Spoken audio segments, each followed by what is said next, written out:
Hi, it's Alison from the Law School Toolbox. Today, I'm excited to have ADHD and executive function coach Emily Haan here with us to talk about some techniques students can use to be successful in law school. Welcome, Emily. Hi, thanks for having me. Oh, it's my pleasure. Well, to start us off, can you give listeners some information about your background and your work just so they have some context here? Sure. So I am currently an ADHD and executive function coach, like you just said. But before that, I was an attorney or am an attorney. Recovering attorney is what I like to say. I know. I never know what to say. They're like, "Are you a lawyer?" I'm like, "Well, kind of." So I went to law school and I practiced law in a variety of different settings for um, about 10 years. And then I ultimately was an administrator at a local law school where I did a lot of different things, but a lot of academic coaching and just sort of general coaching of law students. And during that time, I started to notice that students were really struggling with executive function generally, but also students with ADHD were coming and talking about their trouble calendaring, managing their time. And sort of around that same time, my child was diagnosed with ADHD. And so I started doing a lot more research about it and thinking more intentionally about it and realized that there's sort of a whole practice around helping people with tools to manage ADHD, especially in school and work settings. And that set me down a path of pursuing a certification in ADHD coaching and doing this on a more professional and full time basis. So I started my own coaching practice earlier this year, and I'm now doing that as my primary job. Awesome. Well, if people want to learn more or reach out to you, how can they do that? Yeah, I have a website, which is emilyhaan.com, which is EMILYHAAN.com. That's the easiest way to reach me. You can actually schedule a free 30-minute consultation with me directly through my website. You can also fill out the contact form there. And that's probably the easiest way to reach out to me. Awesome. Well, I know we hear from a lot of law students who have ADHD, so I'm sure people will be reaching out. And I know that you've worked with a lot of law students in your context as a law school administrator. What challenges specifically do you see around ADHD in law school these days?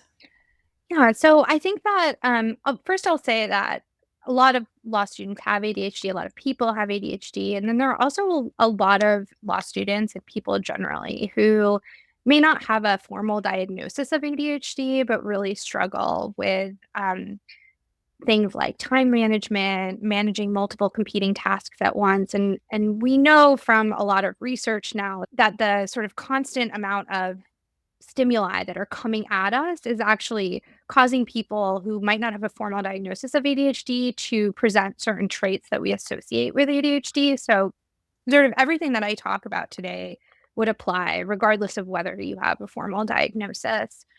Um, but law school, as probably many of your listeners know, hasn't really changed that much since the days before social media and other technology. And so law school was built in a very analog world where you really could just sit down and read your casebook and write your briefs and take an exam without tons of other information coming out you at all times. And now all of a sudden we have social media, we have tons of TikTok videos about, the day in the life of a law student. And it's so much to process on top of the actual work of law students. And what I'm seeing and what I've seen is law students now, like many other young people, are just having trouble figuring out how to filter and compartmentalize all of that information and then fit it into this box of what is a pretty traditional environment. Law school is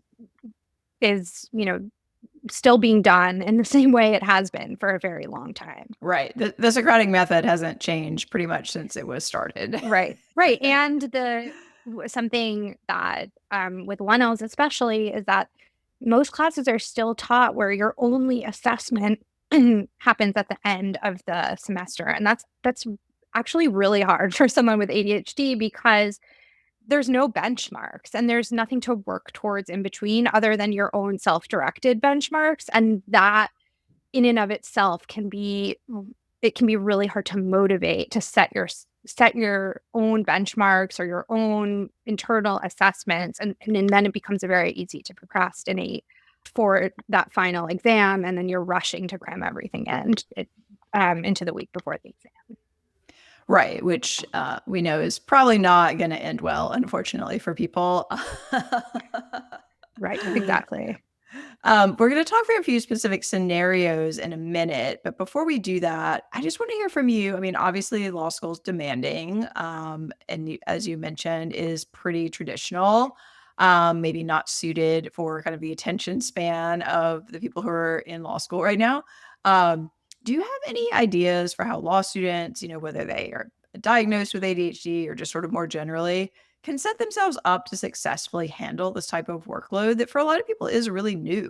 Yeah, absolutely. So I think if you have ADHD or if you have really any sort of neuro difference, um, the first thing I would recommend before starting law school or early on in your law school career is to learn as much as you possibly can about it. I really feel like one of the ways to sort of control and manage ADHD is to know as much as you possibly can about it, about how the ADHD brain works, about things that are and aren't going to be helpful. Because with that knowledge, then you can sort of make informed decisions about how to study, how to take breaks, how to structure your day. So I really recommend that anyone who has an ADHD diagnosis read or listen to as much as you possibly can about it. There are lots of good podcasts. If reading is hard, but there's also a lot of good ADHD books that are written for people with ADHD, so that they're a little bit more accessible in terms of reading. I also, I have, I think that the other thing that new law students can do, or folks who are going to school can do, is figure out your best calendar and reminder management system. So there's so many tools out there, and every calendaring system is going to tell you that it's the best, Mm. most organized one, and that might be true for one person and it might be terrible for another one. So it's useful for you as a law student or a law student to spend some time thinking about how do I best receive and remember information? Is it the calendar app on my phone? Is it a physical planner? Is it post-it notes all around my house? Spend some time thinking about that because whatever you don't want to be trying out a new system when you're in law school because there's already all this new information coming at you. So figure out what that is and then set yourself up for success. If you need to have a physical planner, get it. If you need post-its, like make sure that they're accessible. Start using your calendar app if that's what you like to use.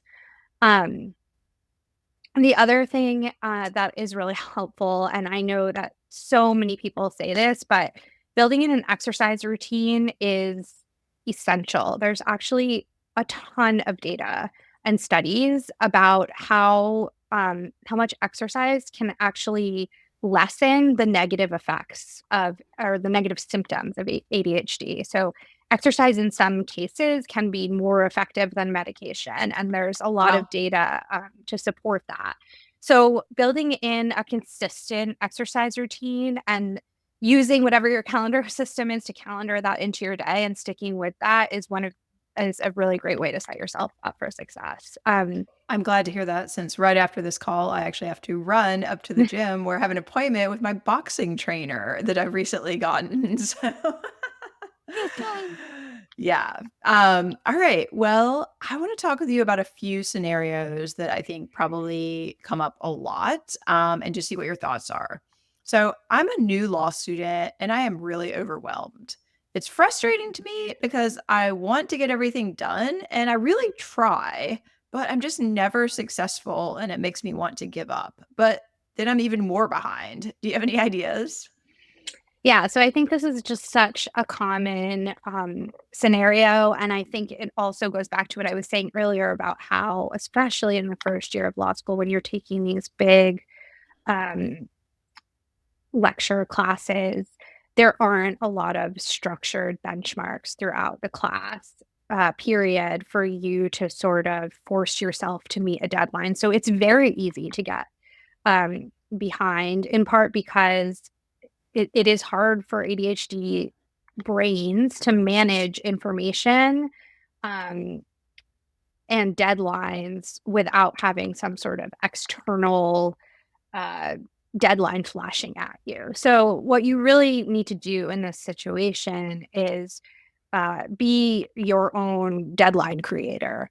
The first thing to do is to sit down and sort of chunk out your time, figure out the categories of things that need to be done, right? Reading for your different classes, time for lunch, time to go for a run or whatever kind of exercise you want to do, time to relax, time to watch your favorite TV show. So you need to really um figure out what those different chunks are and then put them actually into a calendar, right? So from 9 to noon, you're going to be attending class and catching up on reading, right? Noon to 1 is lunch, and you really just put that into your calendar. Um, and make that time visible as much as possible. So time blindness is something that you hear about a lot with people who have ADHD, where if they don't have a reminder of time that's passing, it's very easy to have an hour pass by and realize that you haven't got anything done because you didn't even realize that an hour had passed. So set alarms, set things that are going to like flash at you to tell you, okay, now is the time that I need to um, start my reading or I need to go get lunch, and really just make that visible.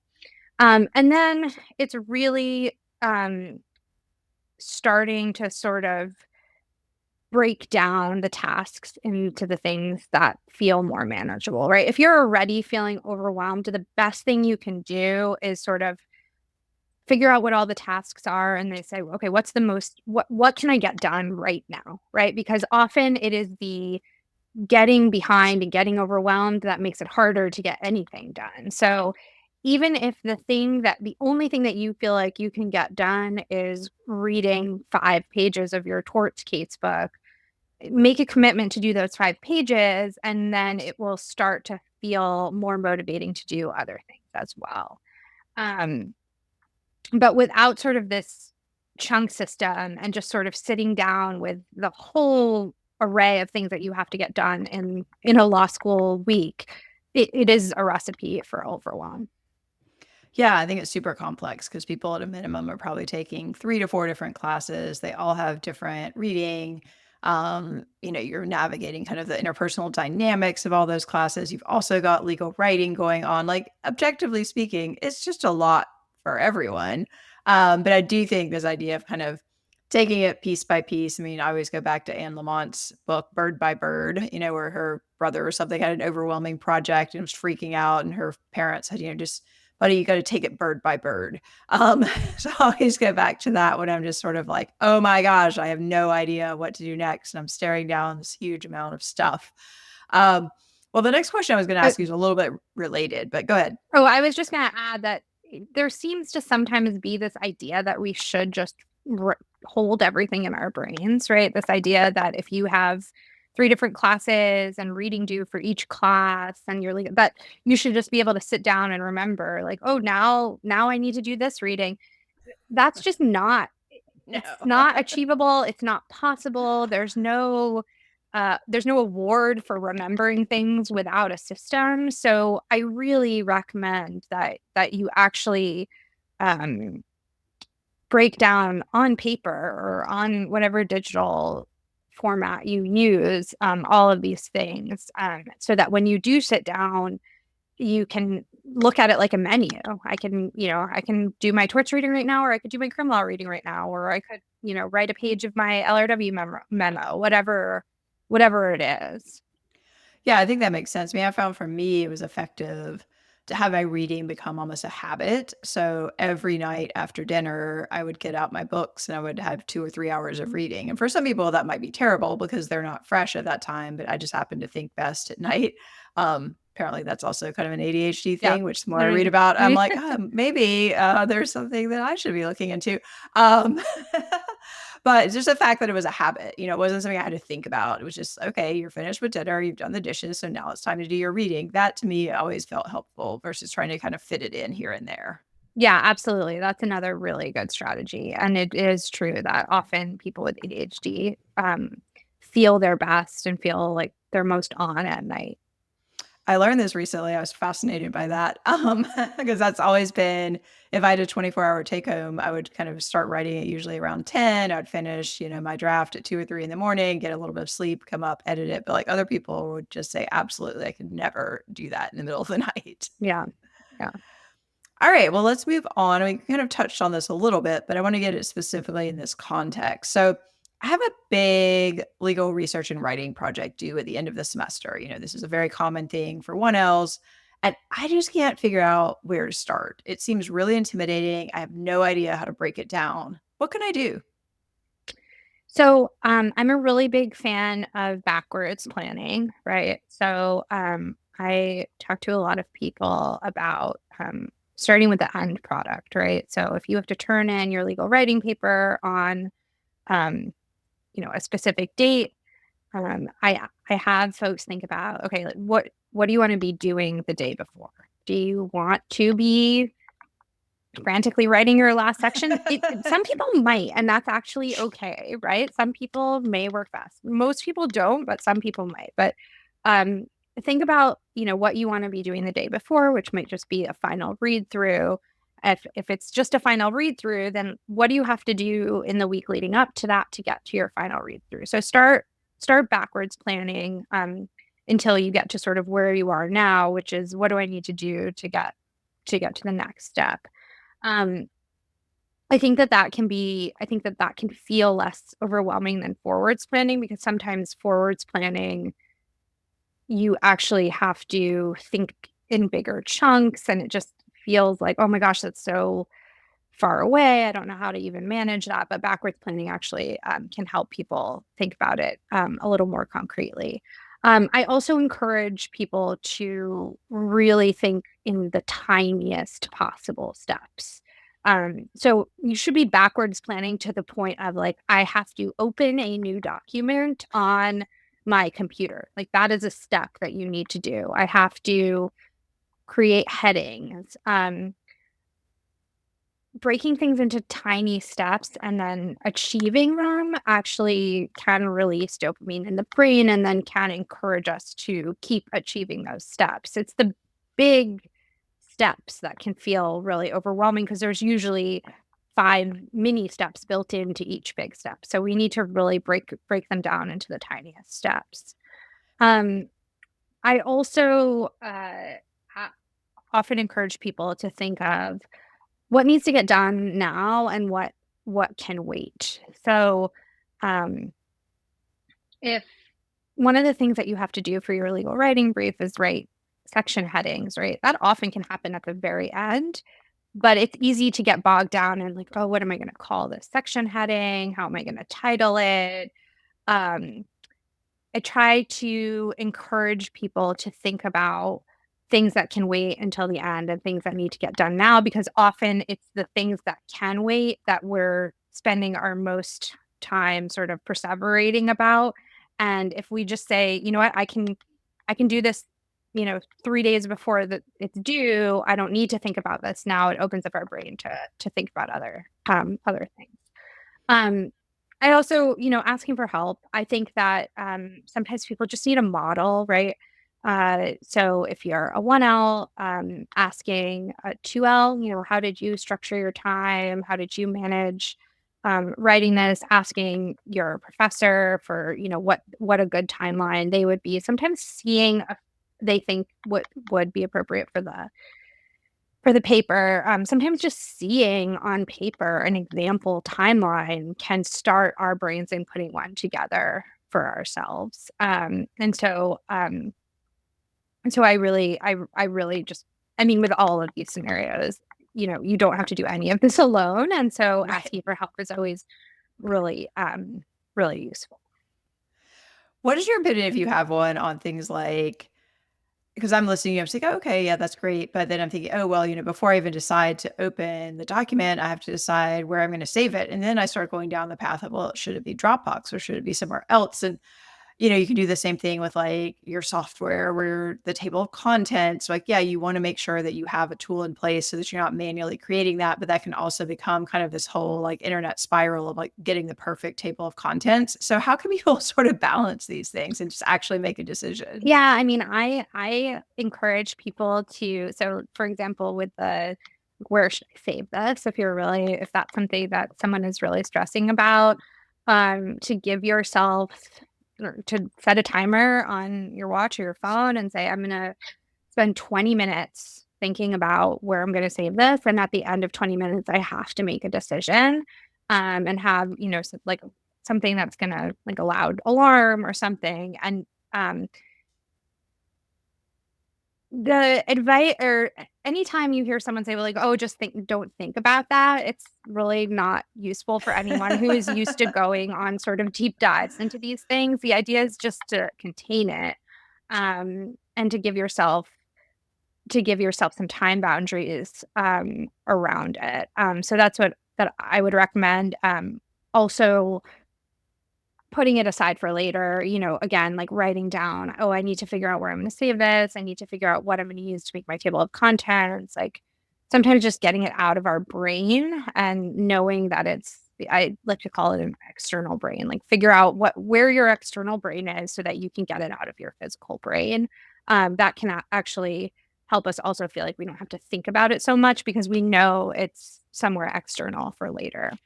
I love that because then it just becomes a task item. So when you sit down to do something, it's like, oh, right, I need to spend 20 minutes figuring out the best table of contents Right. tool to use or whatever. And then it's like, okay, cool. That's contained. I can do that. And Yeah. sometimes when you do that, when you give yourself that time and you sort of get it outside of your physical brain, it actually you're like, "Oh, I don't actually need 20 minutes to do this." I Right. do Like, this thing with it's my not kids really. where if they're complaining about something, I'm like, "Okay, you can say 3 more complaints, and then after 3 more complaints, we're gonna be done complaining about this thing." And often they're like, "Well, I only have 1 more complaint." And I'm like, "Okay, great. Like, Like, cool. tell me that." But so sometimes, like, that can work too. You're like, "Oh, I gave myself 20 minutes. I actually need 5 minutes." Yeah, this is like it's already in Word, just turn it Right, on. right, exactly, exactly. Like, you don't need to worry about this. All right, well, let's talk about our next scenario. So I find I get bored really easily when I'm trying to study. And it bothers me that I have this set list of stuff that I'm supposed to do every single day. It's always the same, like read for class, whatever. Do you have any ideas for mixing things up and just keeping it more interesting so I can actually get more done? Yeah, so boredom, again, really common for folks with ADHD. I mean, I would also say just common in law school generally. Yeah. Um, so, I think, taking a lot of breaks is one of the first things. Some people really swear by the Pomodoro method, which is like a twenty minutes of dedicated work time followed by a 5-minute break. Um, and a break should be a real break. It doesn't need to be long, but it should be like getting away from the physical space of whatever you're doing, jumping jacks or um, going and having, a drink of ice cold water or something that's like really going to sort of jolt your body and your brain out of whatever probably sedentary task you were just doing, and doing that pretty frequently. Um, and other things are just mixing up how you're studying. So for some people, like body doubling really, really helps. So that's when you're actually in a room with someone else. You're not working together, but you're working side by side. So some people, it doesn't work for everyone, but some people find that just being in a room with someone who is working helps them work and focus as well. So doing things like maybe this day you're going to do your reading on your own, but tomorrow you're going to do your reading in a study room with a classmate. Of course, you should find a classmate. Body doubling works best with someone that you're not really good friends with, right? Like it works best with someone who, like, you don't necessarily have a lot to talk about. You're just sitting in a room together. I have a neighbor who has ADHD, and I sit in a cafe with her every so often. We just work independently, but it really helps her to know that she has that time to work. The other thing is using rewards. So we think about rewards as something that, we give to kids, or there's that Parks and Rec treat yourself episode, which I For think sure. about a lot. But rewards actually really, really work in training our brain to do boring tasks. So um, whatever is rewarding to you, a small reward, right? So if it's like an M&M or a piece of candy, you can build it into the Pomodoro method or something like that, right? Like I'm going to study for 30 minutes, and then I'm going to eat this thing that's really satisfying and rewarding to me. Or I'm going to study for 30 minutes, and then I'm going to like catch up on a short episode of TV or something like that. Something that feels like a reward to you. That's obviously not so extravagant that it's going to like bankrupt or, affect you in other ways. But that actually sort of, again, increases dopamine. And over time, if you were doing that consistently, your brain would sort of be expecting the reward, so it would want to do the boring task. So I encourage people to think about how they can sort of reward themselves in small ways, for doing something that feels really boring. I remember eating a lot of ice cream cones at Bayreuth when I was studying for the bar exam, because that was my treat, was like, okay, if you do this morning, you can walk over, which gets you out of the house and moving, and also have an ice cream cone. It's so true. It's so great. I We, really like fancy chocolate, so the obviously I also don't want to like spend so much money on fancy chocolate. So like one square of a fancy chocolate bar is like a perfect Yeah, reward for something yeah, I don't yeah, want to the do. dan is the Yeah. dandelion chocolate, 'cause it's Oh, really dark. yes. It's Oh, I yeah, love Leigh and dandelion I are chocolate. obsessed. Yeah. But you really only need that one little One piece to square. get Yeah. yeah. All right, well, my last scenario before we wrap up, and I hear this a lot from students, the feedback I've gotten from professors is that I seem to know what's going on in class, but my exams are really hard to follow and I got a bad grade on it. Does this mean I have ADHD? And how can I make my exams more structured and easier to grade?